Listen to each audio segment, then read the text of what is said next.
Gordon O'Brien, ESPN Evansville 105.3 online, ESPNEvansville.com. He got here just in the nick of time, but he is here. Evansville IceMen head coach Dwight Mullins joining us in studio for his weekly In the Crease segment to talk Evansville IceMen hockey. And appreciate the time, Coach, because we know this is your regularly scheduled time, but this is the first time that we've had you in on a game day. Yeah, you know what? And again, location's everything. So it's got to be just a block away, isn't it? Yeah, another block, I might have had a heart attack. You come in the studio and just, we knew he jogged from the Ford Center down there, which again is just, block or two, but I needed water. You were on the move, yeah. wasn't it? And I'm going to take the entry song here tonight. We're going to need that in the locker room. So. Well, that's where we can get started, obviously. You guys went up to Elmira for a weekend series with the Jackals up there in Elmira, New York on Friday and Saturday last week. Fell short on both of those games, Yep. So now you're, I think, 4-5 and 4-5, 0-1, if I'm not mistaken, on the record there. What kind of issues are you seeing out of that Elmira series that need to be corrected? Well, I think we didn't do ourselves a lot of favors. I thought we turned pucks over, and they were possession pucks. We had, clean 100% possession, either bobble to pass in some bad ice, in bad areas of the ice, or, we just didn't maybe compete hard enough for some loose pucks at times that I felt like, didn't help our cause much. And, when you turn pucks over, especially in your own zone, when you can get out of your zone, you're going to spend an extended period of time, and normally good things aren't going to follow. So, I think we've talked about it all week here. We got to clean up some of our own mess in some of our own backyard here, and stay to it. I felt like Saturday we really competed and played hard. We had a couple bad things happen to us early that had us having to try to come from behind, but. I felt like from what an energy level and what I wanted to see our team play like, I thought that's as close as we'd been here in the last little while. Well, I noticed just in kind of glancing at a little bit about the games or whatever, I believe it was Friday night's game. I don't think it was both nights, but at least Friday night. Not many shots on goal. Now, does that go back to turning the puck over, I guess, and that type stuff, just not giving opportunities for goals? And obviously you don't get them if you don't give yourself opportunities. And you're right. Again, puck possession and getting the puck to taking it to those tough areas and creating opportunities. Sometimes our team plays victim of trying to score too nice of a goal instead of keeping things real simple. And, again, shot totals can be pretty much indicative of play a lot of times, but at the end of the day, too, it comes down to chances and quality. But, again, I feel like, we have to do a better job when we have possession of the puck and cause some confusion and just we have to win the little battles. We've talked about before, too, at this level of hockey, the turnover on the roster seems like every week we're getting a press release from Sean Pooley that you guys have signed somebody or traded somebody away. Does that make it, as far as consistency level, to be able to put together a solid game plan week in and week out, knowing, you've got your core group of guys, and I don't know how much you're involving the new guys right away. Yeah. How does that all play into it when you are already into the season like this? Well, I really think it just comes down to the quality of the player. Obviously, there's a tremendous opportunity for some guys that really want a big piece of the hockey team. When a key piece leaves, it leaves an opportunity for somebody to step in and take that challenge. And, I don't know if we've done that on a consistent basis. We've had some guys from night to night that really need to play better for us. And again, I think that comes down to just preparation and consistency. At the same time, too, it's not hard for a new player to come in. A lot of teams play the same ways. Terminology might be a little bit different. And again, I think that, we look for players that fit the characteristic of how we want to play and the style we want to play. And so the transition for them is not that difficult. But, again, I think it just depends on the pieces that you lose. I don't know of any company that if you lost 4 of your top, executives, just ticks along. I mean, you're going to have some challenges, and now that doesn't mean that you're just tossing in the towel. I mean, you have to find a way to stay competitive, and you have to find a way to ride through these bumps at this point. And at this point in time, we're learning. I'm learning a lot about what we have, and I'm learning about what we're going to need to move forward too as well. So, I think I'd rather do it now in the first 10 games than in February. When all of a sudden some things can't be fixed. Right. Talking to Evansville IceMen head coach Dwight Mullins in for his weekly segment In the Crease. Ford and O'Brien, ESPN Evansville 105.3, and online, ESPNEvansville.com. To a point you just made in regards to a lot of the style of play with these teams within the league is very similar, but maybe the terminology is different. When you bring a new guy in, is it a face-to-face meeting right off the bat and any questions kind of stuff? I mean, how do you get him kind of acclimated to what you guys do? Is there a discussion on, here's how we do things, this is what we call it? I don't know what you guys called it with your other team. Right. How does that all play out? Yeah, I mean, I think you're right on. Obviously there's some core systems for each area of the ice that we want to be on the same page with, and so we make sure that a player is comfortable with those. I also think that we try to limit the amount of information because you don't want to feel like he's drinking from a fire hydrant. I think you want to, you want to be able to allow him to be able to not overthink things.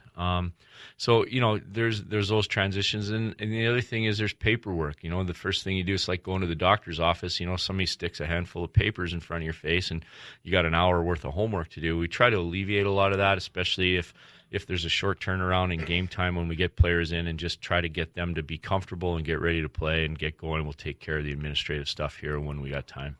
Well, with the NHL just getting started and hockey season in general, as far as the moving guys up and down and around, is there a time in the season that starts to settle itself a little once the farm teams kind of send their guys up and steal your guys to fill the guys they've lost? Is there a time in the year that it mellows out and gives you a chance to work with guys a little longer? Well, it really you're really at the mercy of what happens at the high level, at the top level. And again, those guys jump into a busy schedule right from day one. They don't work their way into like 3 games in 3 weeks and those types of things. Those guys are playing every second night. And so when injuries and things occur there, then obviously they take from the American League level, which then needs to take from our level. Right now, the American League level, because competition with football, baseball, all these other sports at this point in time and this time of year really have, kind of a softer schedule. But once they get fired up and start playing a lot of weeknight games, that's when I find that your movement becomes greater.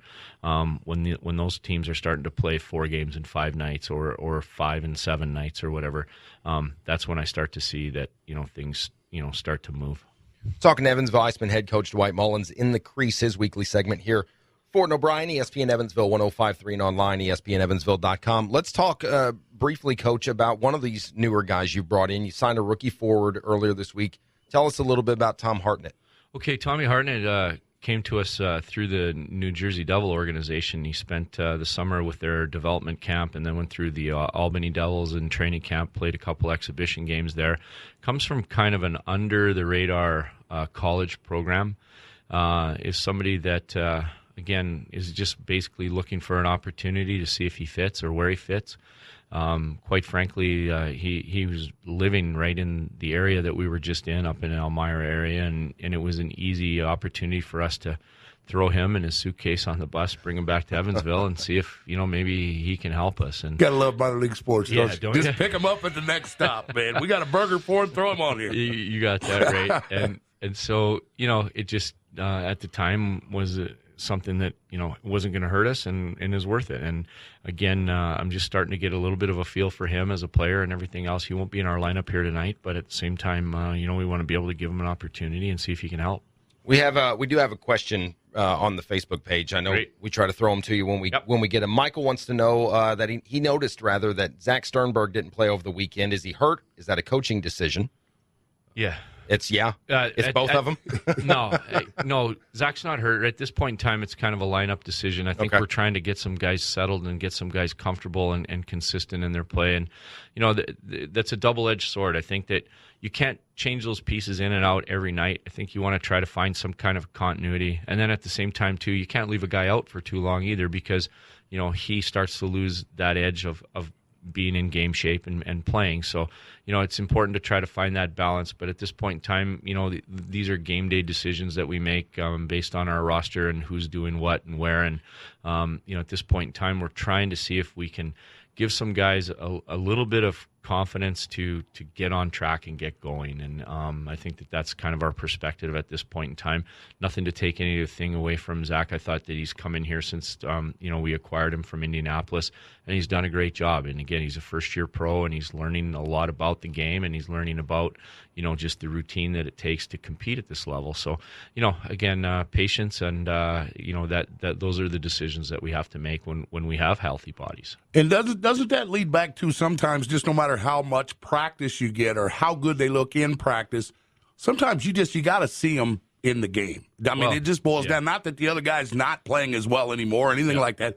You just need an opportunity to evaluate this guy at game speed. Doesn't it just boil down to that sometimes? Well, it's will and want. I mean, that's the difference maker. I mean, you put these guys in on the ice together, and they all can skate, and they all can shoot, and they all can make plays, and it just comes down to some of the intangibles. There's no doubt about it, and so that's what separates good teams from the average teams as well. So, again, not taking anything away. I mean, when you have numbers and you have strength, you have to make those decisions as a coach.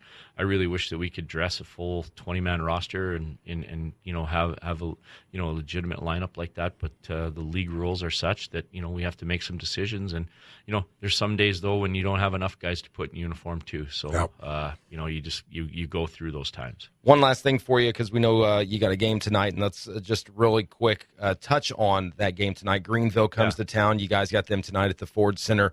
What do you want to see your team do to come out and get back on the winning side of things tonight? Well, I think that our starts, I was real happy with our starts in Elmira. I thought that was an area that we wanted to focus on and improve on, and I felt like, that's where our preparation was. I think that, right now we just need to take some baby steps and make sure that we're doing the little detailed things and not hurting ourselves. And, we've focused on that a little bit. Again, this team will be a well-structured team, and, they're kind of clipping along. They dropped their last one against South Carolina. But again, we're going to have to play hard, and I think it's an exciting night. It's an exciting night for Josh and, in his jersey retirement. And I think that, with him having his family in town and everything, I'm really excited for him. And, it's not very often as an athlete you get to have this honor. And, I just think that he's really kind of enjoyed the last 2 days, and I look forward to seeing him tonight, just kind of taking it all in. So, some exciting things going on for the hockey team. I mean, we're hitting a busy stretch here. We're on the bus on Friday heading to Cincinnati, and then we're in Toledo on Saturday and back home here for a 3:00 game on Sunday. Busy weekend. Evansville IceMen head coach Dwight Mullins in studio in the Crease, our weekly sit-down with Coach talking IceMen hockey. That game tonight against Greenville at the Ford Center. Tickets still available at the Ford Center box office. Of course, you can catch it here with play-by-play from Sean Pooley. Our coverage begins at 7 o'clock. The pucks drops at 7:15 here on ESPN Evansville 105.3. Thanks, Coach. Best of luck tonight. We'll see you next week. Thanks, guys. We got to get some exciting stuff to talk about for next week. Don't be we'll talk about anything. It doesn't matter. Hey, we're just reminding you can slide in here at the last minute, but don't be late to the bus, man. They'll leave without you. You know what I'm saying? There's no mercy there. No, they'll pull right out. Bus leaves, boom, gone right out of the gate without coach. So don't be late there. But now we're just giving you a hard time. You can do that. Thanks for finding time for us. Right. We appreciate it, Coach. Guys.